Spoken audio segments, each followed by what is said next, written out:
ভারী মুশকিলে পড়লাম। এ তো কাজের টাইমে তো ব্যাঘাত ঘটিয়ে দিল। এ কাকা, আর কতক্ষণ লাগবে রে তোর? টাকাটা দিয়ে তাড়াতাড়ি আমি বাড়ি যাই, আমি তো বাজার যাবো একটু। দাঁড়া ভাই, একটু দাঁড়া। আর কতক্ষণ দাঁড়াবো তোমাদের জন্য? আমি তো তোমাদেরকে আগেই বললাম যে আমি আর একটু তাড়া আছে। তো তোমরা তো টাকা পাঠিয়ে নিলে, টাকাটা তো দেবে। তোমাদের ব্যাপারটা কি? আমি তো ব্যাপারটা কিছু বুঝতে পারছি না। বাবা একটু দাঁড়াও, টাকাটা চলে আসবে।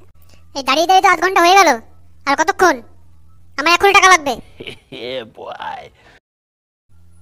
ওকে শুনছো? আর ফোনটা লাগিয়ে দেখো না। হ্যাঁ হ্যাঁ দেখছি। আপনার ডায়ালকৃত নাম্বারে কিন্নি মোবাইলটা তো সুইচ অফ বলছে গো। টাকা গাই খুলে বলতো, কি হয়েছে তোদের? কি সমস্যাটা কি একটু বলতো। শুন ভাই বোঝাবে, আমি তখন ধান খেতে ছিলাম, তো আমার ফোনে একটা ফোন আসে।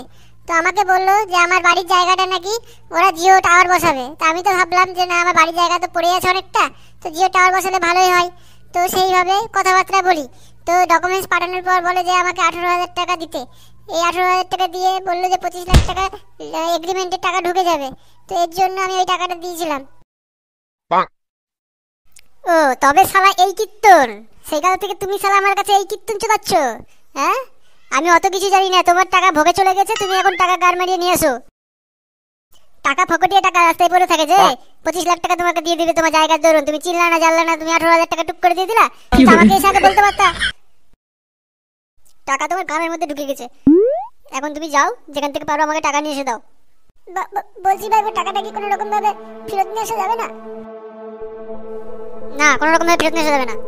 ঠিক আছে ভাইপো, আমি বাড়ি থেকে গিয়ে দেখছি, টাকাটা ব্যবস্থা করে নিয়ে আসছি। চলো কাকিনি চলো, টাকাটা দেখি ব্যবস্থা করে নিয়ে এসে দিতে হবে। তো তুমি এখন অতগুলো টাকা কোথায় পাবে বলো তো? চলো তো দেখি, ব্যবস্থা তো করতে হবে।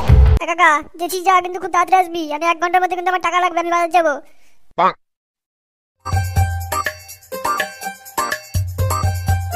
মায়ের লোভ কত? টাওয়ার শালা ওর বাড়িতে বসাবে? যে বলা হবে এবার টাকা পয়সা নিতে কত কি হবে বুঝতে তো পারছি না। সবার তো দিন আনে দিন খায়, একটু জমি আছে তাই টাওয়ার বসাবে। হ্যাঁ সব কত? একবার প্রধান সাহেবকে বলে রাখি, যদি কোনো ঝামেলা হয় তাহলে একটু যদি দেখতে। তো দেখছি ঝামেলা ছাড়া তো হবে না। হ্যালো প্রধান সাহেব। হ্যাঁ বলছি, বলো। বলছি একটা ঘটনা ঘটে গেছে আমার দোকানে, বুঝলেন? তো যদি কোনো সমস্যা হয় তাহলে একটু দেখে নিতে হবে। হ্যাঁ হ্যাঁ দাদা, আমরা তো দেখার জন্যই বসে আছি। আমরা তোমাদেরকে দেখবো না তো কাকে দেখবো?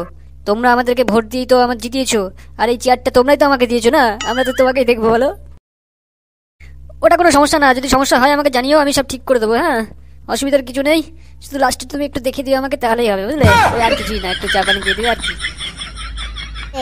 কোনো সমস্যা নাই, সে চা পানির ব্যবস্থা তো হয়ে যাবে, ওটা নিয়ে তো কোনো ব্যাপার নাই, বুঝলেন? কি গো, অতগুলো টাকা এখন কোথায় পাবে? কিছু ভাবলে? কি করে টাকা দেবে আজকে? তুমি 1 ঘন্টা তো টাইম দিল, কি করে 1 ঘন্টার মধ্যে তুমি টাকা দেবে ওকে বলো তো? ওই যে শালা খানকির ছেলে আমাকে এইভাবে ফাঁসাবে, আমি তো এটা আগে বুঝতে পারিনি। আগে যদি আমি বুঝতে পারতাম তাহলে কেন আমি এই গান মারাতে যে টাকাটা পাঠাচ্ছি এটা। সে তো সবই বুঝলাম, কিন্তু এখন টাকাটা কিভাবে দেবে? কোথা থেকে টাকা দেবো? টাকা বাড়া থাকলে তো দেবো, বাড়া টাকা নাই, কোথা থেকে দেবো?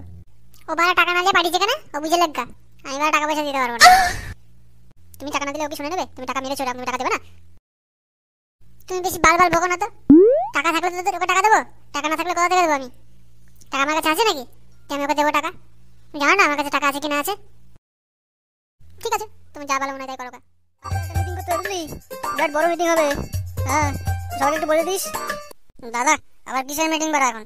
তুই শালা কোন গ্রহে থাকিস বে, তুই জানিস না? জানলে কি বারা জিজ্ঞাসা করতাম নাকি? তুই বারা কেমন ধরনের কথা বলছিস এসব? তা তুই জানবি কেন? তুই তো সব চম্পা বৌদির ফুটের মধ্যে সবসময় ঢুকে থাকিস, তুই কি করে জানবি? তোর তো ফুটের সে ক্ষমতাটুকু নাই রে। আমার ক্ষমতা আছে কিনা আছে একদিন দিয়ে দেখিস। তোদের ওসব গল্প গুজব বাদ দে, যেটা বললাম সেটা কর। আচ্ছা তোমরা তো চলে এসছো দেখছি, তো সবাই আগে আগে বলো তোমাদের সমস্যাগুলো কি হয়েছে দেখি শুনি একটু।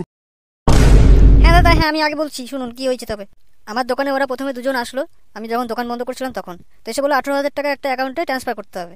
তো আমি জিজ্ঞাসা করলাম কার অ্যাকাউন্ট, বললো ও তোমার জেনে লাভ নেই, তুমি ট্রান্সফারটা করে দাও। তারপরে আমি বললাম যে 180 টাকা লাগবে, বললো ঠিক আছে কোনো সমস্যা নেই, 180 টাকা দিয়ে দেবো। এবার আমি 18,000 টাকা ওর কথা মতো ট্রান্সফার করে দিলাম। এবার 18,180 টাকা যখন চাই তখন আধ ঘন্টা 10 মিনিট 15 মিনিট করে 2 ঘন্টা কাটিয়ে দিল। তারপরে যখন জিজ্ঞাসা করি তো ওনারা নাকি কোন ভুল অ্যাকাউন্টে টাকা পাঠিয়েছে, ভিও অ্যাকাউন্টে, ফ্রড অ্যাকাউন্টে টাকা পাঠিয়েছে, সেই অ্যাকাউন্টে টাকা চলে গেছে। এখন ওদেরকে নাকি 25 লাখ টাকা দেওয়ার কথা ছিল, সে টাকা তখন ওদেরকে দিয়েছে কি না দিয়েছে ওরাই জানে। এবার আমার টাকা ওরা দেয়নি, তাই আপনার কাছে দাদা আসা। এই যা বললো সব কিছু ঠিক বললো না ভুল কিছু বলেছে? আর শোন, যদি কেউ মিথ্যা কথা বলেছিস তো গাড়ে গরম খুন্তি ঢুকিয়ে দেবো। না না দাদা, ও সব মিথ্যা কথা বলছে। আমরা শুধু মোবাইল রিচার্জ করতে গিয়েছিলাম, আর মোবাইল রিচার্জ করে আমরা চলে এসেছি, আমরা কোনো টাকা পাঠাতে যাইনি। এই বাদুল, ও কি বলছে? ও ঠিক বলছে না তুই ঠিক বলছিস? ফুটোর হোয়াটসঅ্যাপে দেখেন ভিডিও সেন্ড করে দিচ্ছি, একটু দেখে নিন, তাহলেই বুঝতে পারবেন কে মিথ্যা কথা বলছে আর কে সত্যি কথা বলছে। এই ফুটো, এই চেক করতো কি হয়েছে ব্যাপারটা। দাদা আমি সকাল থেকে তো ওটাই চেক করছি, আমি দেখলাম সবকিছু, ইবাদুল ঠিক বলছে। হারাম দাদা, আমার কাছে সে মিথ্যা কথা না। দাঁড়া, হচ্ছে ব্যবস্থা, দাঁড়া। না মানে, না মানে কি মানে করছিস? চুদির ভাইরা সালা পকেটে টাকা নাই আর সালা পরের টাকা নেই পদ্মানি। না মানে দাদা, আমার কথাটা একটু শুনুন। হ্যাঁ তুমি কি বলছো শুনি একটু। একটু সাইডে চলুন, আমি বলছি। তোরা থাক, আমি দেখছি কি বলছে, শুনে আসি।